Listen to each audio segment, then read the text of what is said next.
दोस्तों नमस्कार। करौली जिले में सपोटरा कस्बे के जो बुकना गांव में घटना हुई है, बहुत ही दर्दनाक घटना है, बहुत ही दुखद घटना है। जितनी निंदा की जाए कम है। यह मुद्दा वायरल हो चुका है और बहुत सारी मदद जो है बाबूलाल जी के परिवार को पहुंच रही है। सरकार ने मुख्य आरोपी को गिरफ्तार भी कर लिया है और उम्मीद है कि जल्दी ही बाकी आरोपी भी पकड़े जाएंगे, क्योंकि ये मुद्दा अब बहुत ज़्यादा वायरल हो चुका है। और ब्राह्मण ही नहीं, अन्य जातियां भी, सभी सनातनी और बहुत सारे लोग सोशल मीडिया पर जमकर इसका विरोध जता रहे हैं। मैं दोस्तों दूसरे मुद्दे पर बात करना चाहूँगा, जो कि मुख्य मुद्दा है जिसके कारण बाबूलाल को अपनी जान गंवानी पड़ी। दोस्तों मुख्य मुद्दा है जमीन का। मंदिर माफी की जमीन, जिसे हम डोली की जमीन भी बोलते हैं। हर गांव में आप जानते हैं कि एक ठाकुर जी का मंदिर होता है। राजा महाराजाओं के टाइम से ऐसा एक सिस्टम राजा महाराजाओं ने और महाजनों ने मिलकर ऐसा एक सिस्टम बनाया कि जो गरीब ब्राह्मण होते थे, खासकर जो वैष्णव होते थे, उन्हें ठाकुर जी के मंदिर में पूजा के लिए रखा जाता था। और उस मंदिर के नीचे कुछ जमीन छोड़ी जाती थी, जिस पर वह गरीब पुजारी जो है अपना जीवन यापन करता था, उस पर खेती बाड़ी करता था और उस पर वो रह सकता था।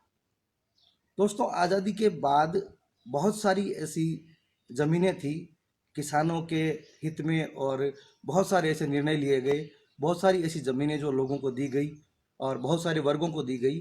लेकिन ये जो ज़मीन है, यह है पुजारियों के नाम कभी नहीं हुई। यह ज़मीन बरसों से ठाकुर जी के नाम है। होता क्या है कि ऐसे में जब पुजारियों के नाम ये ज़मीनें नहीं चढ़ पाती है, तो दबंग इन ज़मीनों पर कब्जा कर लेते हैं। आपको जानकर आश्चर्य होगा कि सिर्फ राजस्थान में लाखों बीघा ज़मीनों पर जो दबंग जातियां हैं, उन लोगों ने कब्जा कर रखा है। ये मंदिर माफी की ज़मीनें हैं, ये डोली की ज़मीनें हैं। लेकिन पुजारी लोग हैं इतने संपन्न नहीं हैं, खासकर गांव में जो हैं, और संगठित भी नहीं है। ये बात बिल्कुल साफ है। मुद्दा मुख्य यह है, बाबूलाल की जो हत्या है वो भी इसीलिए हुई थी क्योंकि ये लड़ाई ज़मीन की थी। वहाँ का जो दबंग था, मंदिर माफी की ज़मीन पर कब्जा करना चाहता था, और वो इसलिए करना चाहता था क्योंकि नियम ऐसा है। किसी सरकार ने कुछ नहीं किया, ना बीजेपी ने, कांग्रेस ने, किसी ने कोई कुछ नहीं किया इन गरीब पुजारियों के लिए। अगर ऐसा सिस्टम बन जाता, इस तरह का कानून बन जाता कि इनके नाम से वो ज़मीनें चढ़ जाती, तो आज ये नौबत नहीं आती। ना कोई बाबूलाल मरता और ना ही लाखों बीघा ज़मीनों पर कब्जे होते हैं। दोस्तों यही सही वक्त है जब हम अपनी आवाज़ को उठा सकते हैं।